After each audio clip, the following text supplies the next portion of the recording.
Bharat BrahMos supersonic cruise missile के लिए ground system export करने की तैयारी कर रहा है और इसके तहत आज सुबह भारत का ब्रह्मोस मिसाइल फिलीपींस की धरती पर पहुंच रहा है। ब्रह्मोस भारत का किसी दूसरे देश के साथ अब तक का सबसे बड़ा डिफेंस एक्सपोर्ट है। ये ब्रह्मोस मिसाइलें फिलीपींस के मनीला में उतरेंगी। भारत में आपको बता दें, आज 19 अप्रैल को पहले चरण का चुनाव भी हो रहा है और उधर ब्रह्मोस फिलीपींस की धरती पर पहुंच रही है। डिफेंस एक्सपोर्ट के तहत पहली ब्रह्मोस मिसाइल को कल रात को भारतीय वायुसेना के C-17 विमान से फिलीपींस भेजा गया है, जो कि आज सुबह फिलीपींस की राजधानी मनीला पहुंच रही है। फिलीपींस के माध्यम से भारत चीन से मुकाबला करने की अपनी ताकत को बढ़ा रहा है।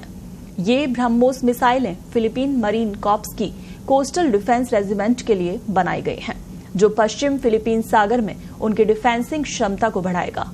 ये क्षेत्र चीन के साथ चल रहे समुद्री विवादों वाला इलाका है। दुनिया की सबसे तेज सुपरसोनिक क्रूज मिसाइल भारत के रक्षा अनुसंधान और विकास संगठन DRDO और रूस के NPO मशीनोस्ट्रोनेनिया ने संयुक्त रूप से मिलकर बनाया है। शुरुआत में इसकी रेंज 290 किलोमीटर तक सीमित थी, जिसे मिसाइल टेक्नोलॉजी कंट्रोल रिजीम में शामिल होने के बाद बढ़ाया गया था। ब्रह्मोस के 85% पार्ट को भारत में बनाया गया है। फिलीपींस के साथ जनवरी 2022 में $375 मिलियन में डील साइन हुई थी। पिछले फाइनेंशियल ईयर 2023-24 में भारत का डिफेंस एक्सपोर्ट 21,083 करोड़ रुपए, लगभग 2.63 बिलियन अमेरिकी डॉलर तक पहुंच गया, जो पिछले फाइनेंशियल ईयर के मुकाबले 32.5% अधिक है। फाइनेंशियल ईयर 2013-14 के आंकड़ों की तुलना में भारत का डिफेंस एक्सपोर्ट 31 गुना बढ़ गया है। आपको बता दें, दुनिया की कुछ खास क्रूज मिसाइलों में से एक है ब्रह्मोस मिसाइल।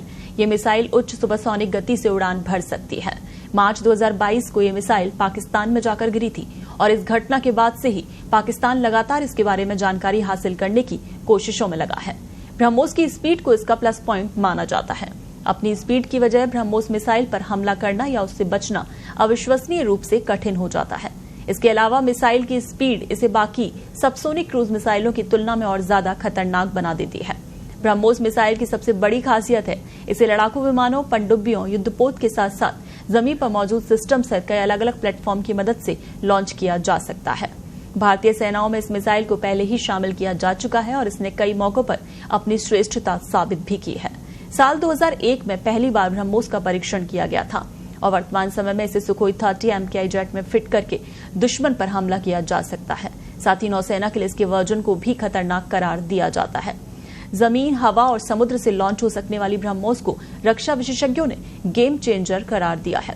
शायद यही वजह है कि पाकिस्तान को इससे जुड़ा हर राज जानने की बेचैनी हो रही है।